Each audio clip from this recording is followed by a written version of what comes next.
الحمد للہ رب العالمین والعاقبۃ للمتقین والصلاة والسلام علی سید الانبیاء والمرسلین قال اللہ تعالی وتبارک فی القرآن المجید والفرقان الحمید بسم اللہ الرحمن الرحیم وما خلقت الجن والانس الا لیعبدون صدق اللہ مولانا العظیم وصدق رسوله النبی الکریم الرؤوف الرحیم اللہم نور قلوبنا بالقرآن وزین اخلاقنا بالقرآن وادخلنا الجنۃ بالقرآن ونجنا من النار بالقرآن قال اللہ تعالی وتبارک فی شان حبیبہ مخبرا وعامرا ان اللہ وملائکتہ یصلون علی النبی یا ایھا الذین آمنوا صلوا علیہ وسلموا تسلیما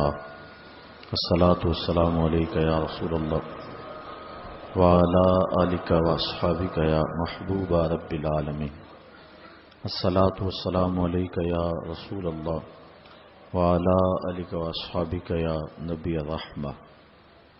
تمام حمد و ثنا، تعریف و توصیف اللہ جل مجدہ الکریم کی ذات بابرکات کے لیے، جو خالق کائنات بھی ہے اور مالک شش جہات بھی۔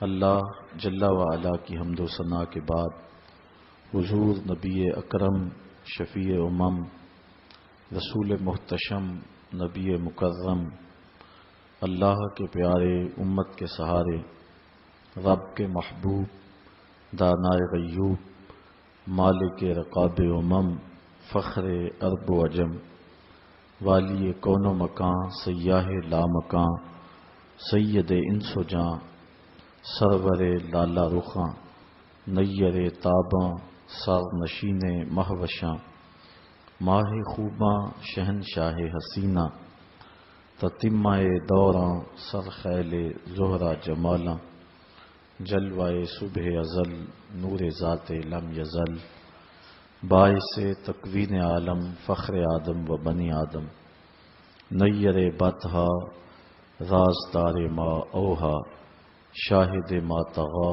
صاحب علم نشرہ معصوم آمنہ احمد مجتبیٰ حضرت محمد مصطفیٰ صلی اللہ علیہ وسلم کے حضور ناز میں اپنی عقیدتوں، ارادتوں، محبتوں اور نیاز مندیوں کا خراج پیش کرنے کے بعد واجب الاحترام ذوی الاحتشام معزز محترم محتشم سامعین، خواتین و حضرات، السلام علیکم ورحمۃ اللہ وبرکاتہ۔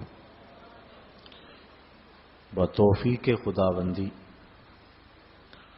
سرزمین ڈسکا پر دوسرا سالانہ فہم دین کورس آج شروع کیا جا رہا ہے۔ اللہ تعالی جل شانہ اس کی برکتیں ہم سب کو نصیب فرمائے۔ ماہ صیام رمضان المبارک کا دوسرا عشرہ اپنے دامن میں مغفرتیں لیے جلوہ فراز ہے، اور اس عشرہ ثانی کی پہلی صبح کو میں اور آپ یہاں جمع ہوئے ہیں۔ اللہ تعالی جل شانہ اس عشرہ ثانی کے دامن سے چھنتا ہوا نور ہم سب کو نصیب فرمائے۔ جو سنے اس پر توفیق عمل بخشے اور اس پیغام حق کا ابلاغ کرنے کی توفیق نصیب کرے۔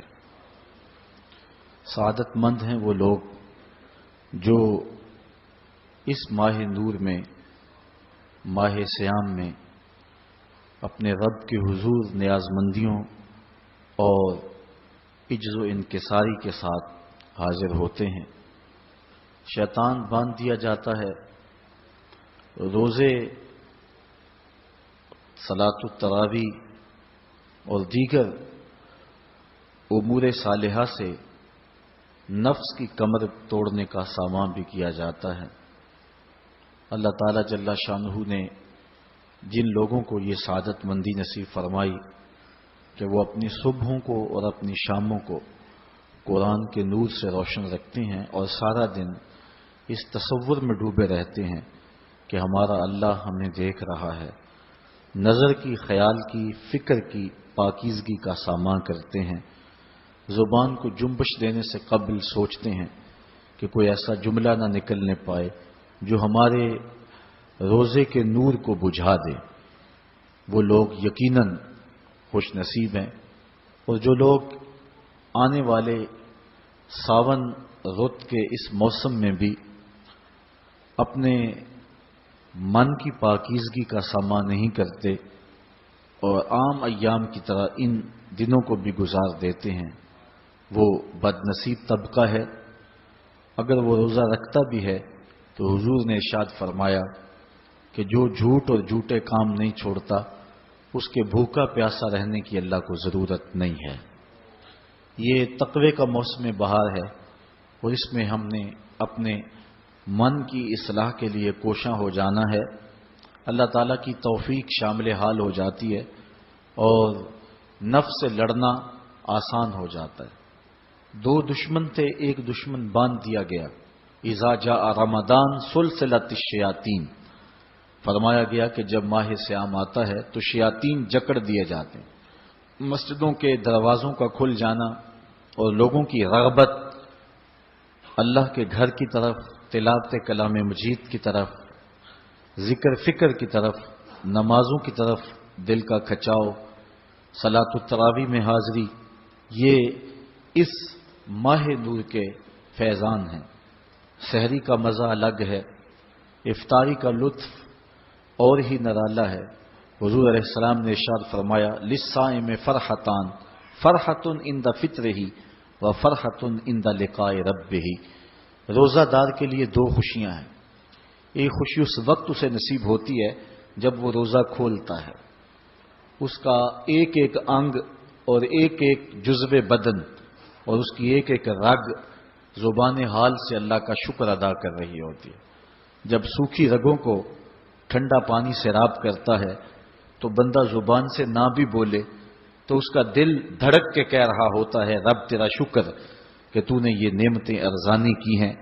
تو ایک تو اس وقت فرحت نصیب ہوتی ہے جس سے بدن بھی تر و تازہ ہوتا ہے اور روح بھی تسکین پاتی ہے کہ مالک تیرا شکر کہ اتنا لمبا دن میں نے بھوک اور پیاس سے کاٹ لیا اور میں نے تیرے حکم کی نافرمانی بھی نہیں کی۔ تو ایک سرشاری کی کیفیت اس وقت ہوتی ہے جب بندہ روزہ کھولتا ہے، اور دوسری کیفیت بندہ مومن کو اس وقت نصیب ہوتی ہے وَفَرْحَةٌ عِنْدَ لِقَاءِ رَبِّهِ، جب اس روزے کے صلے میں کل قیامت کے دن اللہ اپنے رخ قدرت سے نقاب الٹ دے گا اور روزہ دار کو اپنا دیدار عطا فرمائے گا۔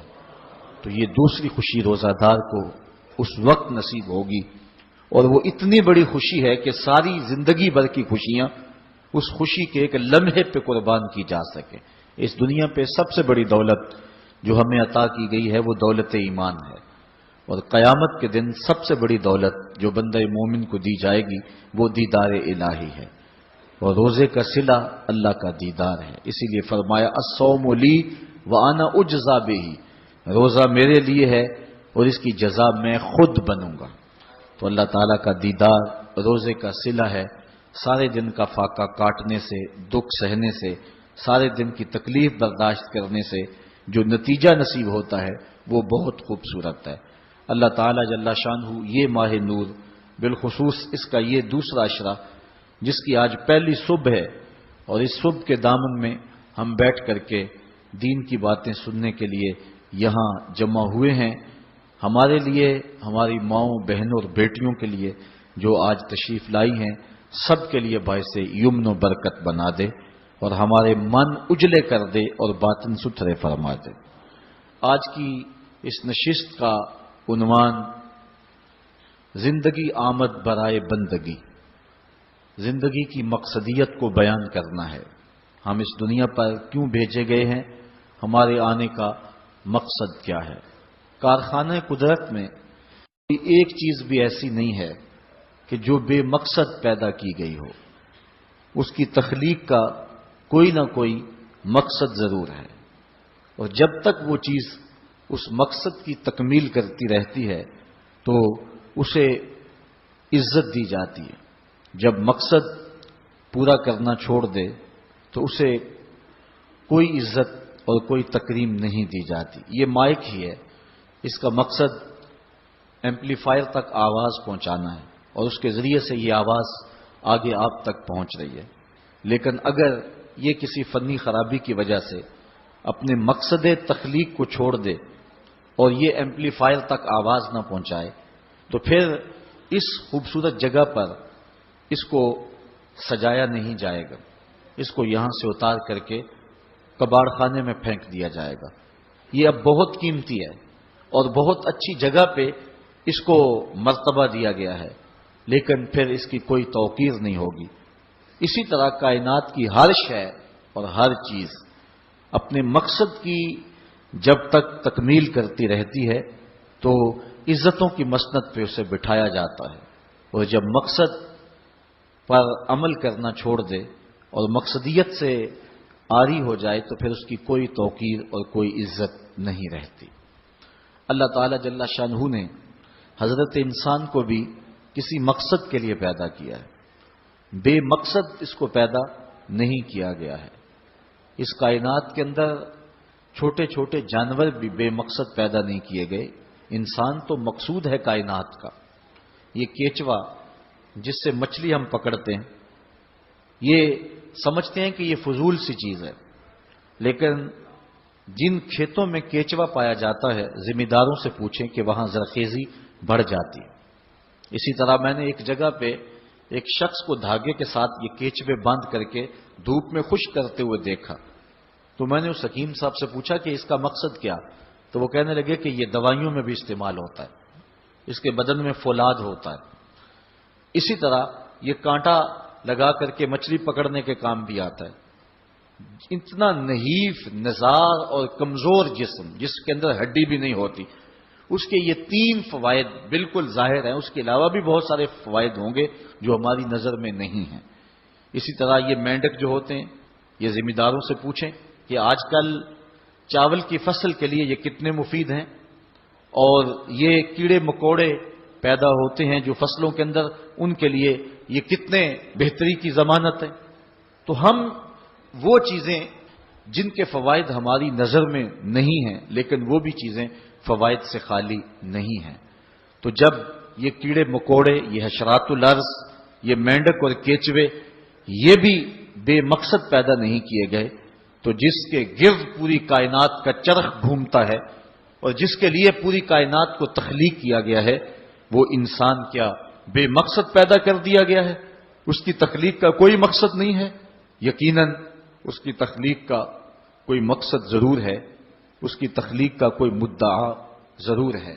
اللہ تعالیٰ جل شانہ نے اس مقصد کو، اس مدعا کو قرآن مجید میں بیان فرمایا. ارشاد کیا وما خلقت الجن والانس الا لیعبدون. ہم نے جن و انس کو اس لیے پیدا کیا ہے کہ وہ میری عبادت کریں. انسان کی تخلیق کا مقصد اور مدعا اللہ تعالی جل شانہ کی عبادت کرنا ہے. اللہ تعالی جل شانہ کی عبادت اس لیے نہیں کہ اس کو بندوں کی عبادت کی ضرورت ہے، اسے کوئی غرض ہے. بندوں کو تخلیق اس نے اس لیے کیا ہے کہ وہ مجھے پوجیں گے اور میری عبادت کریں گے تو کوئی مجھے فائدہ ہوگا. اللہ تعالیٰ جل شانہ ایسی کسی غرض سے پاک ہے. خود ارشاد فرمایا ما ارید منہم من رزق وما ارید ان یطعمون. نہ تو میں اس سے کوئی رزق چاہتا ہوں اور نہ یہ چاہتا ہوں کہ وہ مجھے کھلائیں، کیونکہ وہ کھانے سے بھی پاک ہے اور اسے رزق کی بھی ضرورت نہیں ہے. بلکہ ان اللہ هو الرزاق ذو القوۃ المتین.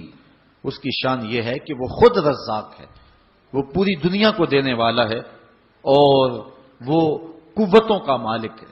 وہ رب جو خود قوتوں کا مالک ہے، جو متین ہے، ذو قوہ ہے اور رزاق ہے، اس کو غرض کوئی نہیں ہے.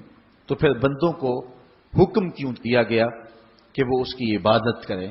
اصل بندے کے لیے کمال یہ ہے کہ وہ بندگی میں رہے اور اس سے اس کے اخلاق رذیلہ ختم ہوں گے اور اس میں اخلاق حسنہ پیدا ہوں گے.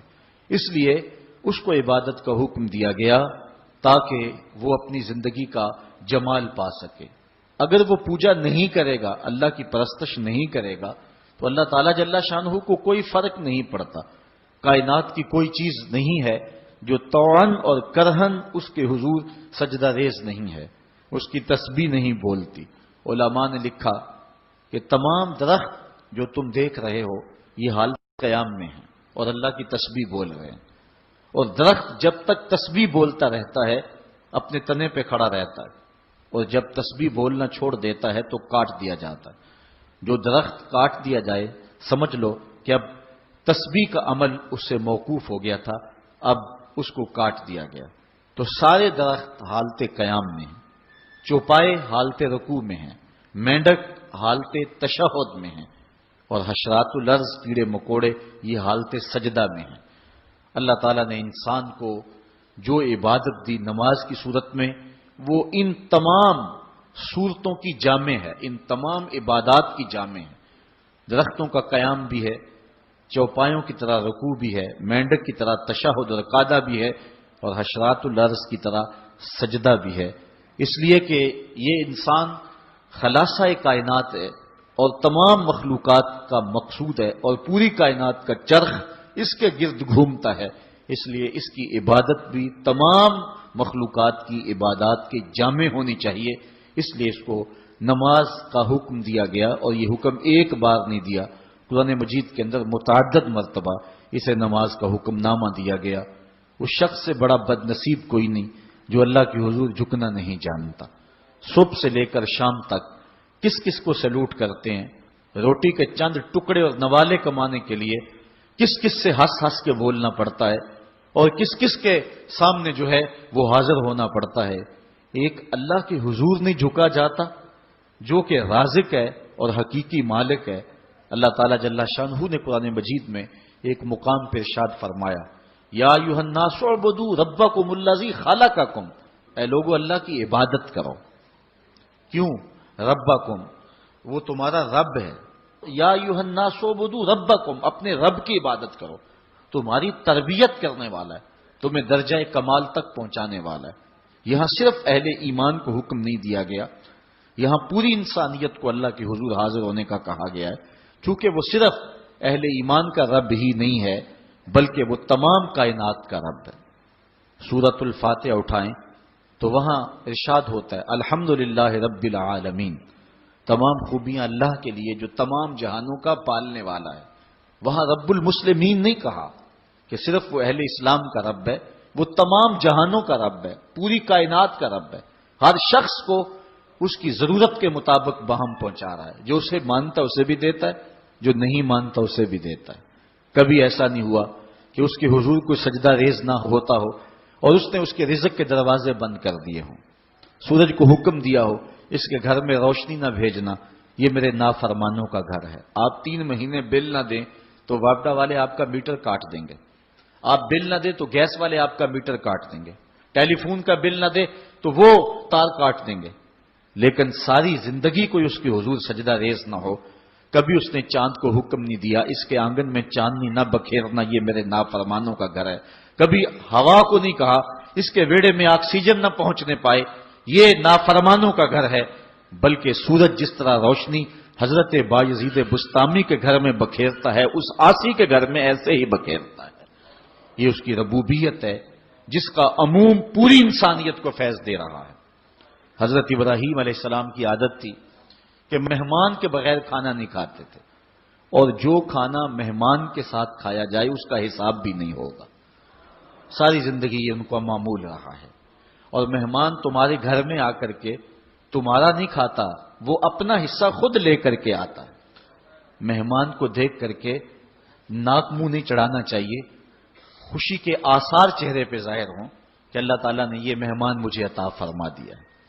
تو حضرت ابراہیم علیہ السلام کی یہ عادت تھی کہ مہمان کے بغیر کھانا نہیں کھاتے تھے۔ ایک دن بھوک لگی، گھر والوں کو کھانا پکانے کا کہا اور خود مہمان ڈھونڈنے نکلے۔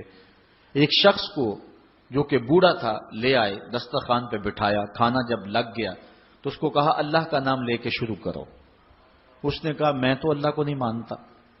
آپ نے فرمایا کہ میں تیرے سے کوئی ربط رشتہ اور تعلق نہیں رکھتا، اللہ ہی کے نام پہ تجھے کھلا رہا ہوں، تو میرے رب کا نام تجھے کم از کم لینا چاہیے۔ اس نے کہا میں تو بتوں کا پجاری ہوں اور روٹی کے چند ٹکڑوں کے لیے اپنے بتوں سے بے وفائی نہیں کر سکتا۔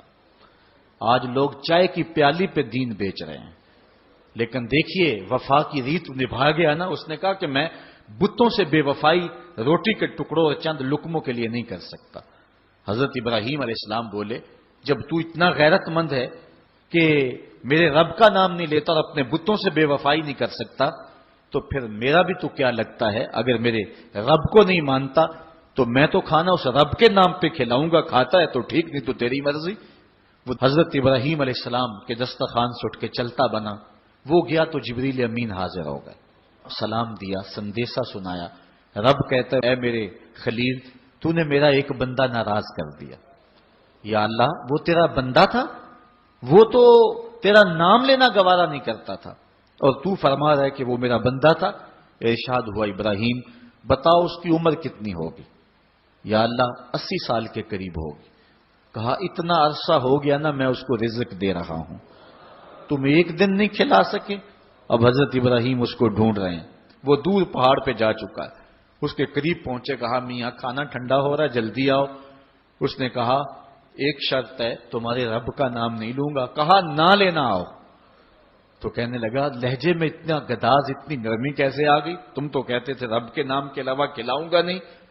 کہا کہ اسی رب کا ہی تو پیغام آیا ہے کہ میں بھی اس کو دے رہا ہوں۔ اس نے کہا اگر تیرا رب اتنا اچھا ہے تو کھانا بعد میں کھائیں گے، پہلے اس کا غلام بنا لے مجھ کو۔ تو وہ رب ہے سب کا، ہمارا حق ہے کہ ہم اس کی پوجا کریں۔ تو اللہ تعالیٰ جل شانہ نے ارشاد فرمایا یا ایھا الناس اعبدوا ربکم، اپنے رب کی عبادت کرو۔ ایک تو وہ تمہارا رب ہے، اور پھر الذی خلقکم، اس نے تمہیں پیدا بھی کیا ہے۔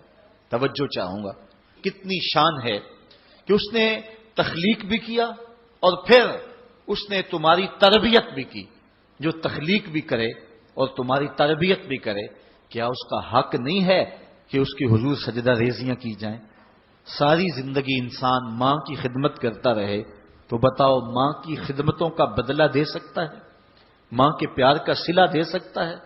عرض کی گئی کہ میں اپنی ماں کو اپنے کندھوں پہ اٹھا کر کے حج کروایا ہے اور سائی اور کعبۃ اللہ کا طواف کرایا ہے، اور حالت یہ تھی کہ اگر چٹان کے اوپر گوشت کا ایک ٹکڑا ڈال دیا جاتا تو وہ بھی بھن کے کباب بن جاتا، اتنی گرمی کی شدت تھی۔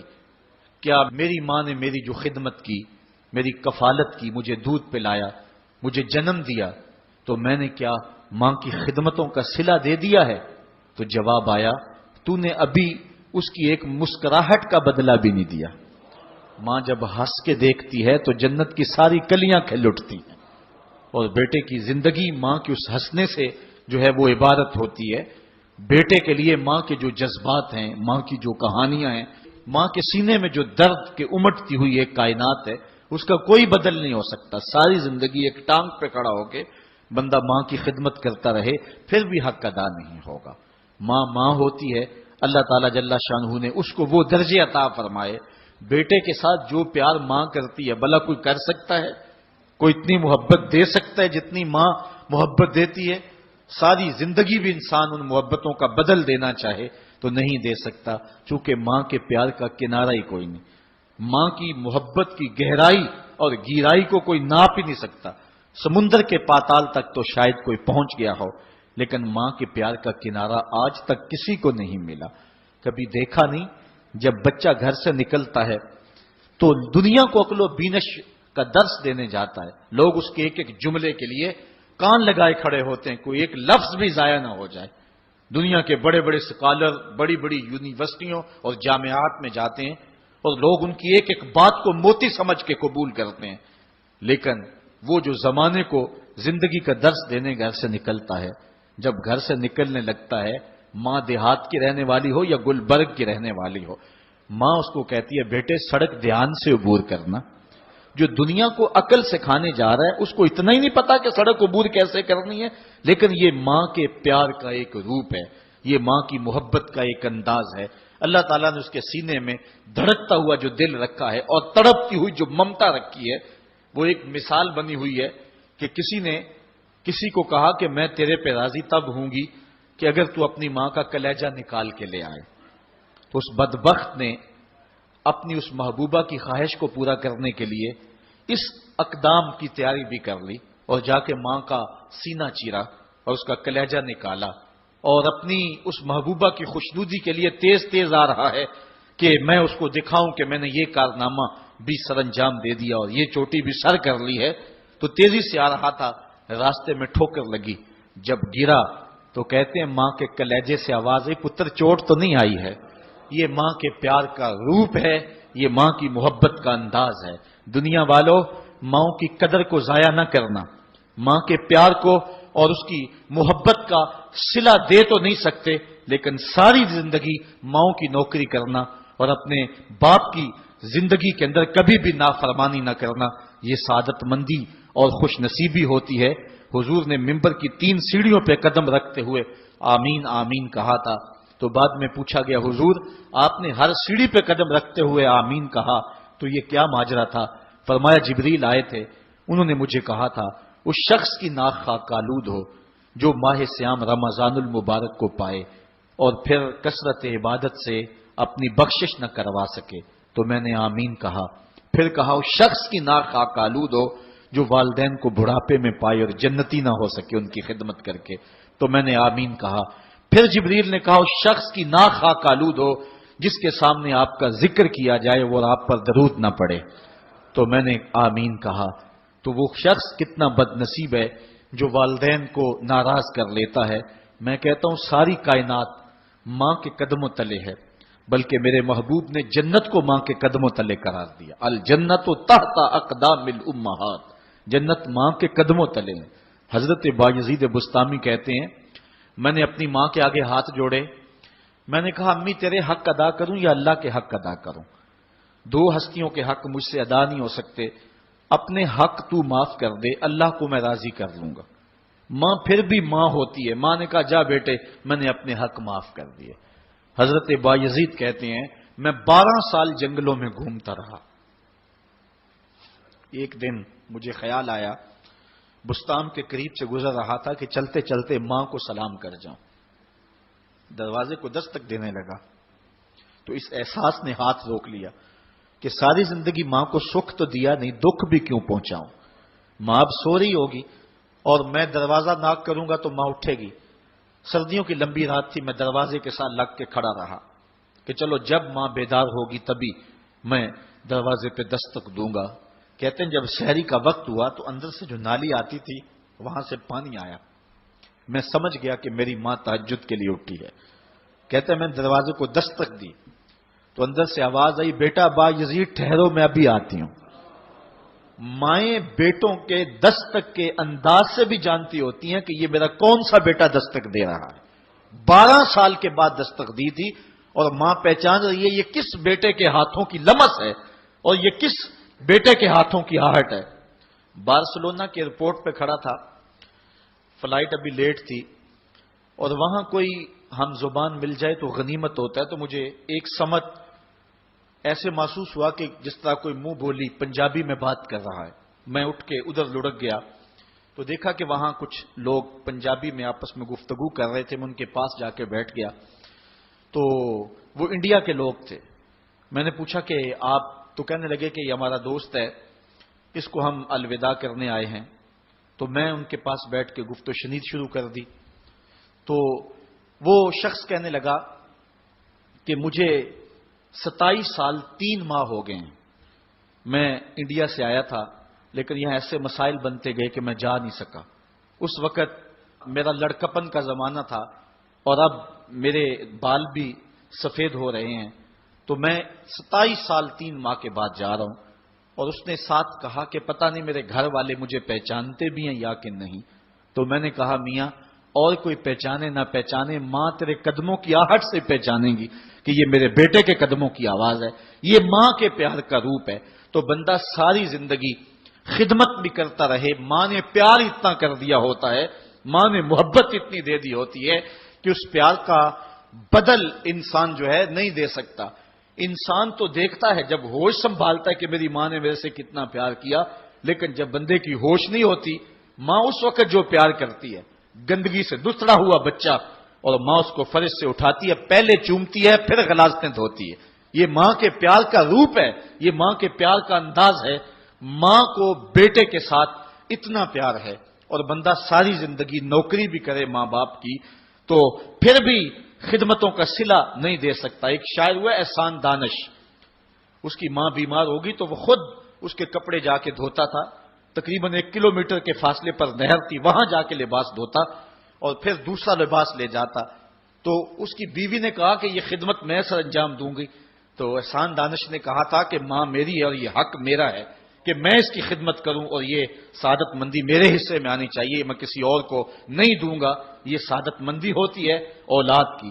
تو انسان جتنی مرضی خدمت کر کے ماں باپ کو راضی کرنے کی کوشش کرے وہ تو راضی ہوتے ہیں، بلکہ نالائق اولاد کے لیے ماں باپ کی دعائیں اور زیادہ ہوتی ہیں. تو انسان ان کی خدمت کا حق نہیں دے سکتا. ماں باپ کے اتنے حق کیوں ہیں؟ اس لیے کہ ماں نے بیٹے کو جنم دیا. اس پہ میں آپ کی توجہ چاہوں گا، اور آج کی اس گفتگو کا اس کو نقطۂ عروج بھی سمجھ لیجئے گا کہ ماں اتنا پیار کرتی ہے کہ جس کا کسی ترازو پہ تول نہیں ہو سکتا، اور اس کے پیار کا صلہ بدلہ ساری زندگی خدمت میں بھی گزار دیں پھر بھی نہیں دیا جا سکتا. اس قدر ماں کے حق کیوں ہیں؟ اس لیے کہ ماں نے بچے کو جنم دیا ہے. جس نے جنم دیا ہے اس کے اتنے حق ہیں، تو جس رب نے خلق کیا ہے اس کے کتنے حق ہوں گے؟ جس نے تخلیق کیا ہے، دستے قدرت سے بنایا ہے، تو پھر اس کے کتنے حق ہوں گے؟ تو مجھے بتائیے اس شخص سے بڑا بدبخت کوئی ہو سکتا ہے جو اللہ کے حضور سجدہ ریزی نہیں کرتا؟ صبح کے وقت چڑیاں بھی اللہ کا نام لے رہی ہوتی ہیں، حشرات الارض بھی رب کا نام پکار رہے ہوتے ہیں، بلوں سے سر نکال کر جانور بھی اللہ کا نام پکار رہے ہوتے ہیں. اور اس شخص سے بڑا بد نصیب زمانے میں کوئی نہیں ہے کہ جو اللہ کی حضور جھکنا نہیں جانتا، جو اللہ کی حضور جو ہے وہ عبادت کا سر نہیں رکھتا. تو ارشاد فرمایا یا ایھا الناس اعبدوا ربکم الذی خلقکم والذین من قبلکم. انسان کے دل میں خیال آتا ہے کہ مجھے تو والدین نے مجھے پیدا کیا. تو فرمایا اب بتاؤ تمہارے والدین کو کس نے پیدا کیا؟ اگر کہو کہ ان کے والدین ہیں تو ان کو کس نے پیدا کیا؟ پھر ان کو کس نے پیدا کیا؟ بات حضرت آدم علیہ السلام تک چلی جائے گی. پھر حضرت آدم علیہ السلام کو کس نے پیدا کیا؟ تمہیں ماننا پڑے گا، انکار نہیں کر سکو گے کہ وہ رب ہے جو تمہیں پیدا کرنے والا ہے. ماں کے رحم کے اندر کون نقش و ونگار دینے والا ہے؟ کس نے گوشت کے لوتھڑے کو بولنا سکھایا ہے؟ کس نے چشم خانوں کے اندر روشن چراغ رکھ دیے ہیں؟ اور کس نے سر کے اندر ایک نشیط اور روشن دماغ رکھ دیا ہے؟ کس نے ہاتھوں کو پکڑنے کی قوت دی اور کانوں کو شنوائی کی طاقت دی؟ اور کس نے جو ہے وہ سونگھنے کی قوت اور قوت شامہ ناک کے نتنوں کے اندر رکھ دی؟ کون ہے جو ٹانگوں میں زور پیدا کرتا ہے؟ کون ہے جس نے چھاتی کو طاقت دی؟ کون ہے جس نے انسانیت کو احسن تقویم بنایا؟ انسان کیا تیرا حق ہے کہ مسجد کے قریب سے تو گزر جائے اور اللہ کا نمائندہ پکار رہا ہو حی علی الصلاح حی علی الفلاح، آجا نیکی کی طرف، آجا نماز کی طرف، اور تو جو ہے وہ اس کو سننے کے باوجود گزر جائے؟ ایسا ہو سکتا ہے کہ تو اس کے حضور آئے نہ، حاضر ہی نہ ہو؟ یہ بد نصیبی نہیں تو اور کیا ہے. اللہ تعالیٰ جل شانہ ہمیں اپنی عبادت کی توفیق نصیب فرمائے، اور یہ سعادت مندی ہے. اب عبادت کسے کہتے ہیں؟ عبادت کے کئی مفاہیم ہیں. ایک عام مفہوم عبادت کا پوجا اور پرستش کرنا ہے، اور یہ اللہ کے علاوہ کسی کا حق نہیں ہے. اللہ ہی کی پوجا کی جائے اور کوئی اس بات کا استحقاق نہیں رکھتا کہ اس کی پوجا پاٹ کی جائے. ایک خدا کو پوجیں گے. دوسرا عبادت کا مفہوم یہ ہے اطاعت و فرما برداری. بندے کے لیے جمال اور حسن ہی بندگی ہے.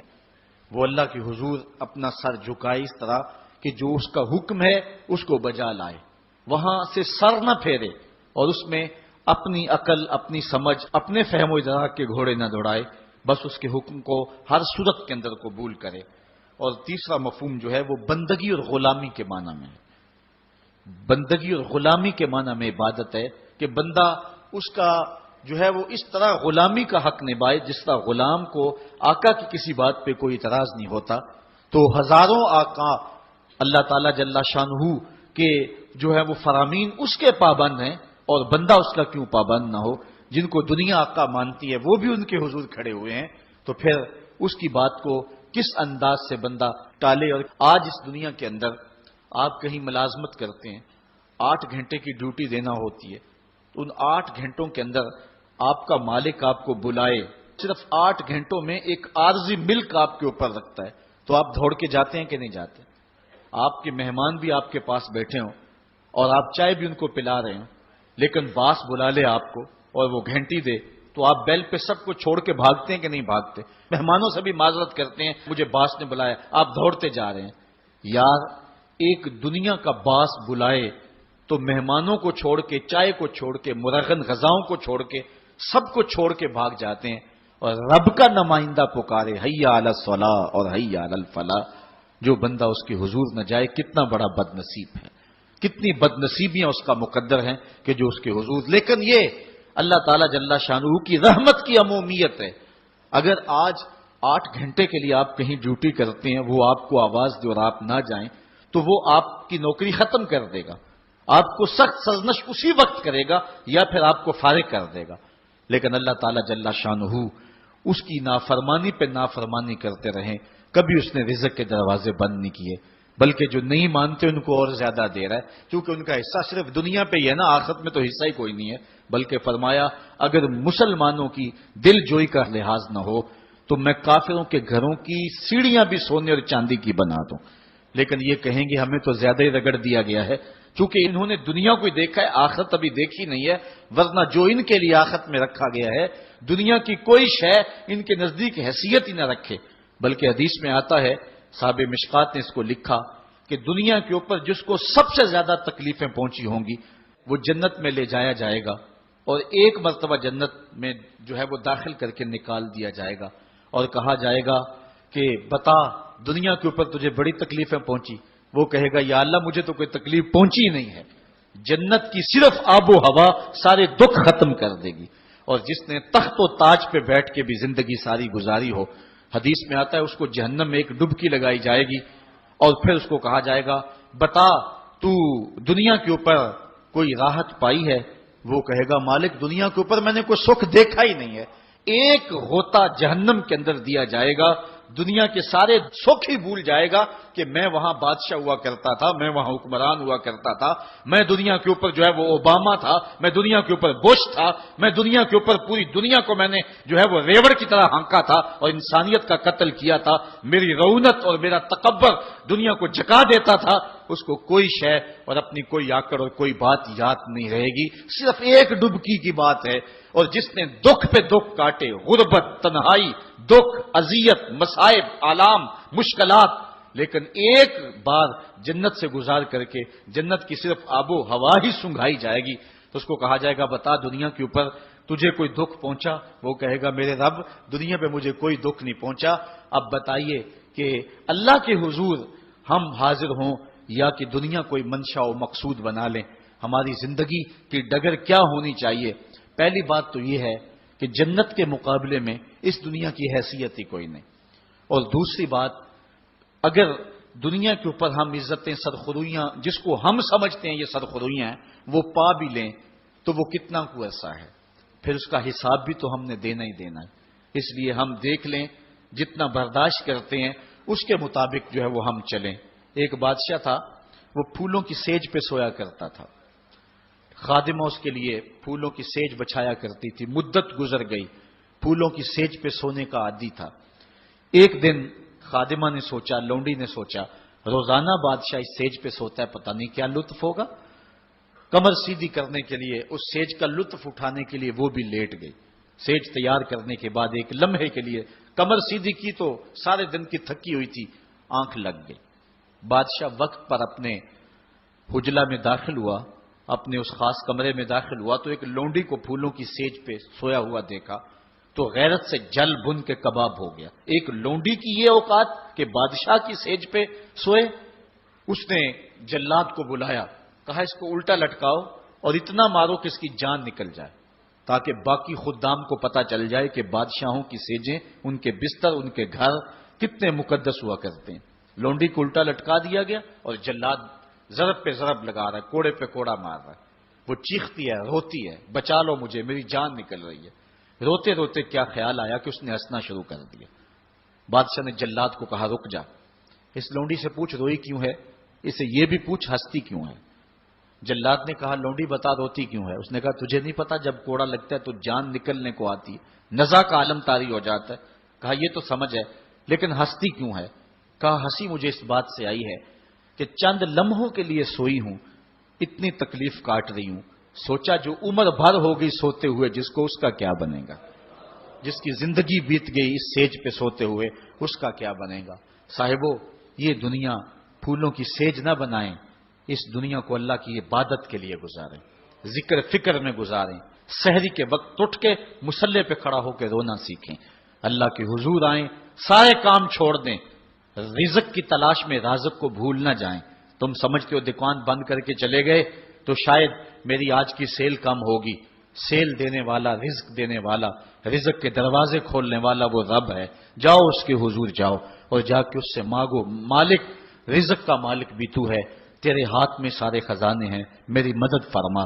دیکھنا کہ رحمتوں کے کس طرح دروازے کھلتے ہیں اور جو تمہیں ملتا ہے اس میں برکت کتنی ہوتی ہے۔ آج ہر بندہ یہ کہہ رہا ہے کہ میرے کاروبار میں برکت نہیں ہے، لاکھوں کماتا ہوں، پتہ نہیں چلتا جاتے کدھر ہیں۔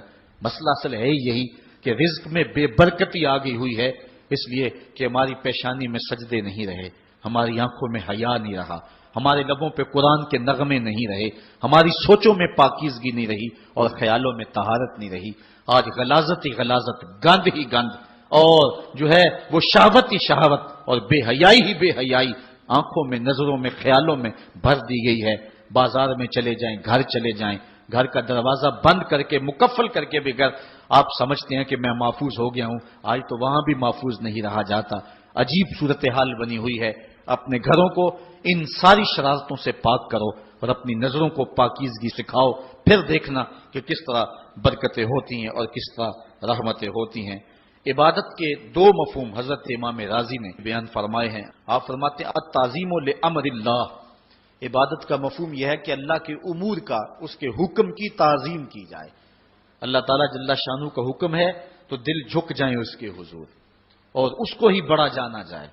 اور دوسری بات بشفقت علی خلق اللہ، عبادت کا مفہوم یہ ہے کہ مخلوق خدا پر شفقت کی جائے۔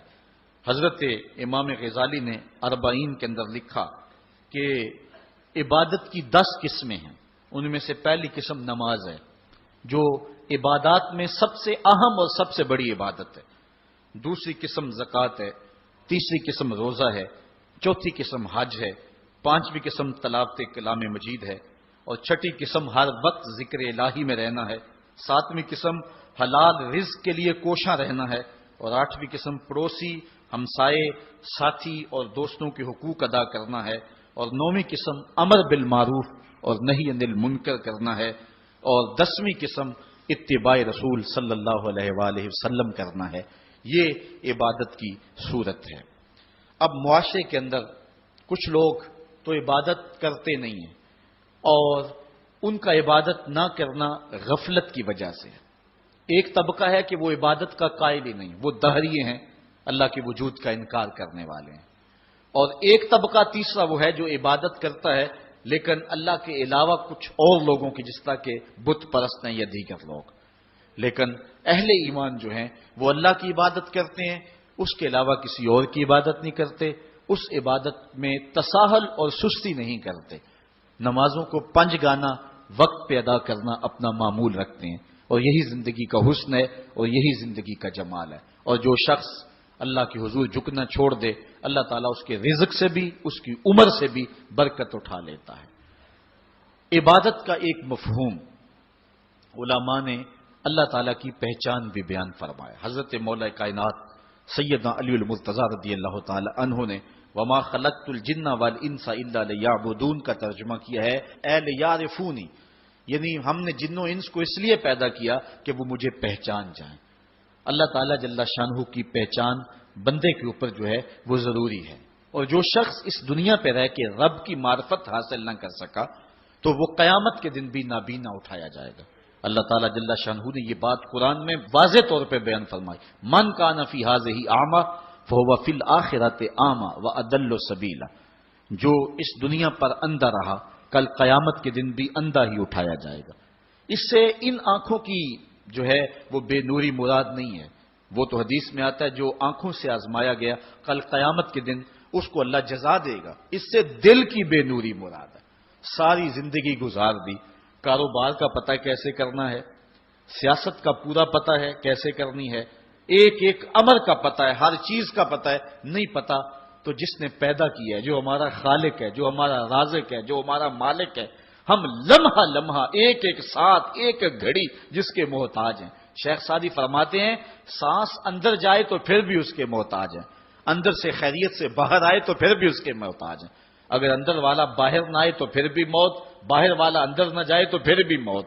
تو ہم ایک سانس میں کئی بار اس کے محتاج ہیں اور لمحہ لمحہ اس کے محتاج ہیں، جو ہماری ہر ضرورت کی کفالت کرنے والا ہے، جو ہمارا خالق بھی ہے، رب بھی ہے، مالک بھی ہے اور ضروریات کا کفیل بھی ہے، اور اس کو ہم نہیں پہچانتے۔ باقی ہر دنیا کی چیز ہمیں آتی ہے، ہمیں ایک ایک چیز سے پتہ ہے، ہمیں اتنا بھی پتہ ہے کہ فلاں کرکٹر نے چوکے کتنے لگائے اور چھکے کتنے لگائے ہیں، اس نے فلاں میچ میں سینچریاں کتنی کی ہیں، ہمیں اتنی تفصیلات کا علم ہے، ایک ایک شخص کے بارے میں ہمیں پتہ ہے، لیکن نہیں پتہ تو اس کا نہیں پتہ جو ہماری شاہ رگ سے بھی نیڑے رہتا ہے، جو ہمارے دلوں کے قریب رہتا ہے، جس نے ہمیں زندگی کی بہاریں اور زندگی کا جمال دیا۔ آئیے اپنے رب کو پہچانیں، اور جو شخص اپنے رب کی معرفت حاصل نہیں کر سکا وہ قیامت کے دن بھی اندھا اٹھایا جائے گا۔ اللہ تعالیٰ جل شانہ نے محبوب علیہ الصلوۃ والسلام کے سینے پر اترنے والی اس کتاب میں اس بات کو اعلانیہ طور پر واضح بیان فرمایا گیا۔ اسی لیے اقبال نے کہا تھا دل بینا بھی کر طلب خدا سے کہ آنکھ کا نور دل کا نور نہیں ہے۔ میں عبادت کے عنوان سے گفتگو کو ادھورا سمجھوں گا جب تک میں حضور کی ابدیت کو بیان نہیں کروں گا۔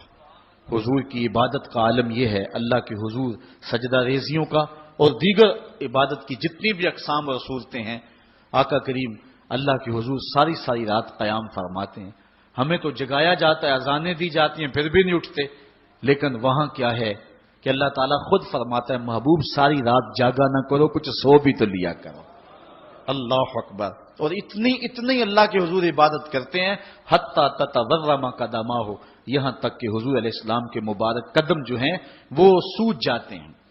اور آقا کریم علیہ الصلوۃ والسلام سے کہا گیا حضور آپ کے وسیلے اور صدقے سے اللہ نے اگلوں اور پچھلوں کے گناہ معاف کر دیے، لیکن اس کے باوجود بھی آپ اتنی کثرت کے ساتھ عبادت کرتے ہیں۔ تو حضور نے فرمایا کہ میں اللہ کا عبد شکور نہ بنوں، اس کا شکر گزار بندہ نہ بنوں جس نے اتنی نعمتیں اور اتنی کرم نوازیاں میرے اوپر نازل فرمائیں۔ اس نے اتنا کرم کیا، ذرا دیکھیں تو صحیح، اپنے اندر جھانک کر کے تو دیکھو کتنے کرم ہے اس کے، کتنے فضل ہے اس کے، کتنی نعمتیں ہیں جس کا ہمیں علم بھی نہیں ہے، لیکن وہ ہمارے اوپر پہم برس رہی ہیں۔ میرا ایک دوست تھا، اس کے منہ میں یہ جو لعاب آتا ہے اس کی مقدار کم ہو گئی، تو اتنا مسئلہ بنا اس کے لیے کہ ایک آنکھ کی بینائی بھی جاتی رہی، دوسری آنکھ کی بینائی بھی متاثر ہو رہی ہے۔ مرض کیا ہے کہ منہ میں یہ جو لعاب آتا ہے یہ قدرتی گریس ہے، نظام انہضام میں مدد دیتی ہے، بولنے بھی طاقت دیتی ہے۔ اگر یہ لعاب کم پڑ جائے جس کو ہم نے کبھی نعمت ہی نہیں سمجھا، یہ بھی اللہ کی نعمت ہے۔ دنیا کا بہت بڑا شخص اوناسس یونان کا رہنے والا تھا اور جہازوں کی کمپنی ہے اس کی، لیکن ہوا کیا، یہ دنیا کے وہ جو امیر ترین لوگوں کی فہرست بنتی ہے اس میں شاید دوسرے یا تیسرے نمبر پہ اس کا نام تھا۔ تو آج کل تو سنا کہ پاکستان میں ایک شخصیت آگے جا رہی ہے، وہ پہلے نمبر پہ آنے والی ہے، تو بس تھوڑے نمبر رہ گئے ہیں، ورنہ جو ہے وہ پوری دنیا کا سب سے امیر ترین شخص ہمیں کسی اور ملک میں نہیں ڈھونڈنا پڑے گا، وہ ہمارے خون پسینے کو نچوڑ کر کے ہمارے اندر سے کوئی ہوگا۔ قوم فروختن و چیرزاں فروختن، دعا کرو اشرائے ثانی کے دامن سے نکلتے ہوئے نور کی روشنی میں اب سورج کی کرنیں بھی نکل رہی ہیں اور رب کی رحمت کو بھی جو ہے وہ نزول ہو رہا ہے۔ دعا کرو اللہ میرے ملک کو صالح قیادت نصیب فرمائے۔ تو اوناسس جو ہے وہ جہازوں کا کام کرتا تھا، اس کی بہت بڑی جو ہے وہ کمپنی تھی۔ ہوا اسے کیا، اس کے یہ آنکھوں کے جو پپوٹے ہیں یہ کام کرنا چھوڑ گئے۔ یہ قدرت نے سسٹم لگایا، آٹومیٹک سسٹم، ادھر سے تنکا اڑا ادھر آنکھ بند ہو گئی، ادھر عزم ہوا ارادہ ہوا آنکھ بند ہو گئی، اتنی جلدی یہ سسٹم کام کرتا ہے۔ اس کو یہ مرض لاحق ہوا کہ جو پٹھے ہیں نا اس کے یہ کام کرنا چھوڑ گئے۔ اب ڈاکٹر سلوشن ٹیپ لگا کے آنکھ کھولتا تھا اور رات کو سونا ہوتا تو وہ ٹیپ اتار دیتا۔ کسی نے اناسس سے پوچھا کہ تیری زندگی کی سب سے بڑی آرزو، انٹرویو کرتے ہوئے، اس نے کاش میں اپنی آنکھیں اپنی مرضی سے کھول سکوں. کہا اس کے لیے قیمت لگانی پڑے تو کوئی پیسے لگا سکتا ہے؟ اس نے کہا ساری دولت جھونک دوں گا لیکن کاش اپنی آنکھیں اپنی مرضی سے کھول سکوں. تو یہ کتنی بڑی نعمت ہے. ہم نے کبھی سوچا، گمان بھی نہیں کیا کہ کیا کیا سسٹم اس نے لگائے ہوئے. یہ تو ایک سادہ سا سسٹم ہے، ورنہ کیا نظام انہضام کا سسٹم ہے، تنفس کا نظام ہے، اور اس کے علاوہ جو ہے وہ دماغ اللہ نے عطا فرمایا. کتنا غافل شخص ہے کہ اس کی اتنی نعمتیں وصول کرنے کے بعد بھی اس کے حضور حاضر نہیں ہوتا. لیکن میرے اور آپ کے آقا و مولا اللہ کے وہ با کمال بندے ہیں کہ بندگی کی انتہا حضور کی ذات ہے. اللہ تعالیٰ نے اپنے محبوب کو عبد ہی نہیں کہا، عبدہو کہا ہے. معراج کی قربت خاص میں اس کے باوجود اللہ جل شانہ کے حضور جب پیش ہوتے ہیں تو اللہ تعالیٰ جل شانہ اپنے محبوب سے کہتا ہے بما اشرفک یا احمد، پیارے بتا تجھے کس چیز سے نوازوں.